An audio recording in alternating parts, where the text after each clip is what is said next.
അസ്സലാമലൈക്കും. എനിക്ക് കുറച്ച് ചക്ക കിട്ടിയിട്ടുണ്ട്. അപ്പോൾ അത് കിട്ടിയപ്പോൾ ബീഫും എല്ലും ചക്കയും കൂടി ഇട്ട് കണ്ടൊന്ന് വെച്ചാലോ വിചാരിച്ച്. നല്ല ടേസ്റ്റാണ് അങ്ങനെ വെച്ചാൽ പറഞ്ഞേക്കുന്നുണ്ട്. അപ്പോൾ ഉണ്ടാക്കി നോക്കിയെങ്കിൽ നമുക്ക് ടേസ്റ്റ് അറിയാൻ പറ്റുള്ളൂ. അപ്പോൾ അതിന് വേണ്ടിയിട്ട് ചക്കയൊക്കെ അരിഞ്ഞെടുത്ത് കഴുകി വെള്ളം വരാൻ വേണ്ടിയിട്ട് ഊറ്റി വെച്ചാണ്.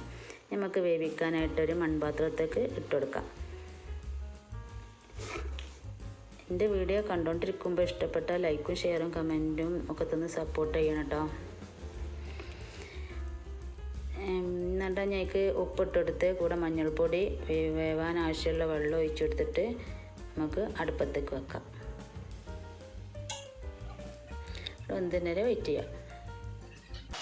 പുറത്ത് നല്ല മഴയാണ് കേട്ടോ. ഈ മഴയത്തൊക്കെ തിന്നാൻ പറ്റും നല്ല ഐറ്റാണിത് ബീഫും ചക്കയും.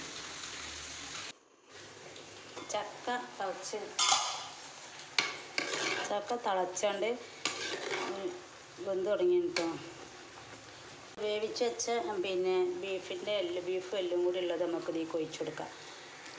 സാധാരണ വെക്കുമ്പോൾ എല്ലാവർക്കും അറിയാമല്ലോ ബീഫൊക്കെ എങ്ങനെ ഉണ്ടാക്കുക. അതുപോലെ വെച്ചിട്ട് ഇതിലേക്ക് മിക്സ് ചെയ്തിട്ടൊന്ന് നന്നായിട്ടൊന്ന് വേവിച്ചെടുക്കാം.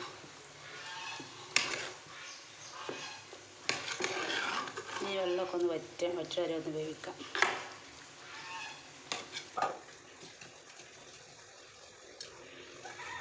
ഒരു 5 മിനിറ്റ് ശേഷം നമുക്ക് തുറന്ന് നോക്കാം. ബീഫും എല്ലും ചക്കയൊക്കെ നന്നായി വെന്ത് ഉടഞ്ഞാണ് കേട്ടോ. നല്ല വാസനയൊക്കെ. നമുക്ക് ഇതിലേക്ക് വറവിട്ട് ഒഴിച്ചെടുക്കാം.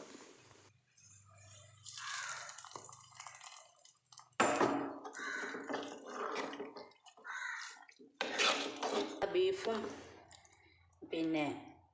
ചക്കയൊക്കെ വെച്ച് റെഡി ആയിട്ടുണ്ടോ. നമുക്ക് പാത്രത്തേക്ക് സെർവ് ചെയ്യാം. കുറച്ച് നല്ല മഴ. എല്ലാവരും ഇഷ്ടപ്പെട്ട ലൈക്ക് ചെയ്യണം, ഷെയർ ചെയ്യണം, കമൻറ്റ് ചെയ്യണം. പിന്നെ സബ്സ്ക്രൈബ് ചെയ്ത് ബെല്ലൈക്കൺ അമർത്തണം കേട്ടോ.